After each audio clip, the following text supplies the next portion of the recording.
Planet Mercury, the messenger of gods, the planet of communication. You probably heard all of this before in astrology, and yet, do you know the foundation? Do you know where it comes from? Why astrologers look to Mercury in a birth chart?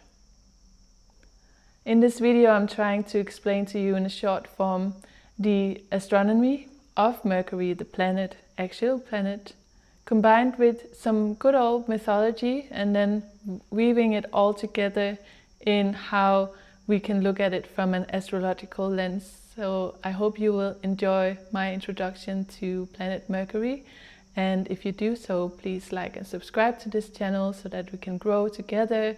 And let's dive right into it.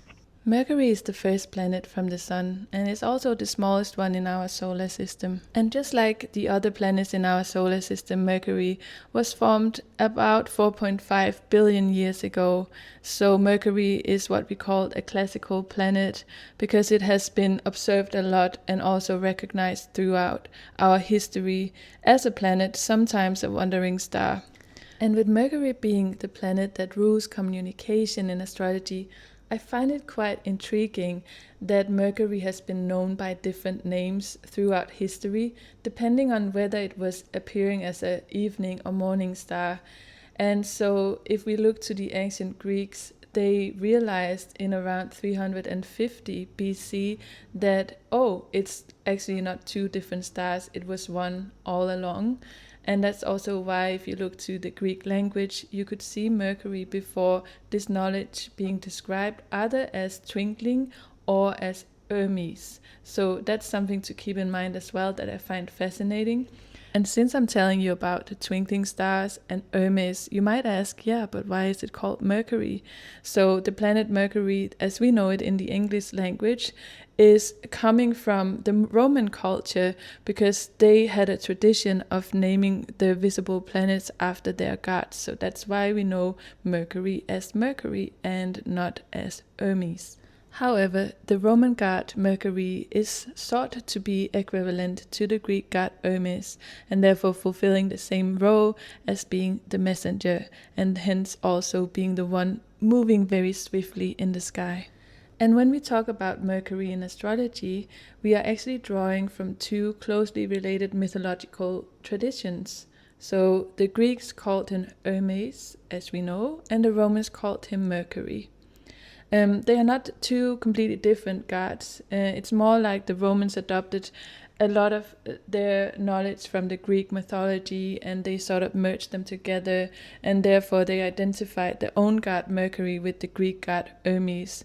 And then over time, Mercury inherited nearly all of Hermes' myths and attributes and symbolism. And since astrology in many ways is the ability to interpret different symbolic languages, what I look to here to understand Mercury much better is that we need to draw together the two mythological traditions about Mercury and Hermes. So when we look to the story of Mercury, of Hermes, he was the son of Zeus. And in Roman mythology, you would find Zeus being Jupiter, just another example of how these are weaved together. So let's dive a little bit deeper into Hermes' role in Greek mythology, because this will explain a lot about how we see Mercury in astrology as well. So first and foremost, he was known as the messenger of gods. I think you probably heard this one before, but it is as if this title only describes part of the story. The thing was that Hermes was the herald of Zeus, which means that he was the one who was carrying the messages and acting like a mediator between the divine world and the mortal worlds. So he was known for his travels from Mount Olympus, where we have the gods and where they resided, down to Earth to kind of interact with humans. And I think that's also in many ways where he stepped into what we can call a bit of a trickster energy to interact with the humans. And then he also had the ability to descend all the way down to the underworld to escort the souls who has the seeds into Hades. So that's quite interesting as well. So his ability was to cross different boundaries and was very unique to Hermes, because even if, the gods had their own sort of domains, like Poseidon was ruling the sea and Hades ruled the underworld, and Artemis, she was like the wilderness. Hermes' role in itself was movement, which also makes a lot of sense when we think about Mercury being the planet, that moves the fastest, seen from the perspective of Earth. I find that quite fascinating as well. Also because Hermes, he crossed borders between gods and humans. He is sort of like living in the realms between, life and death, the seen, the unseen worlds. He was guiding travelers, negotiating.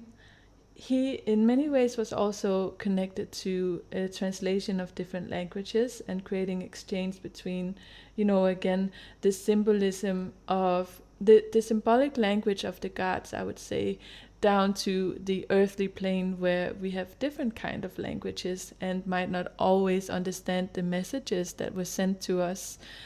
And another trait that Hermes is connected to is merchants, like trades and travelers, language and communication in general. And even if all of these things seems kind of unrelated to the naked eye, so to speak, or the untrained eye, I would say that there's always one underlying principle for Hermes qualities, which is the ability to connect one thing with another.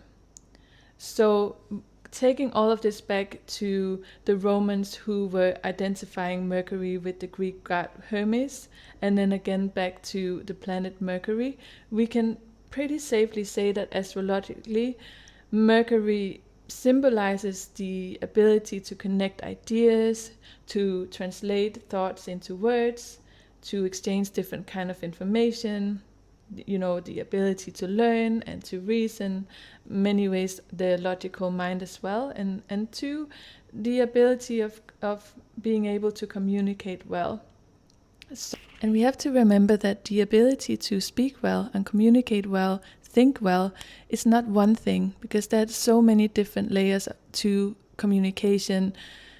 Everything from the ability for telepathy to communicating through words, through symbolism, speaking from the heart, speaking rationally, connecting the dots, all of these things, like body language, translation, different languages in general as well. And that's also where your natal chart can reveal a lot about your distinct ability to cross different borders, so to speak, when it comes to Mercury.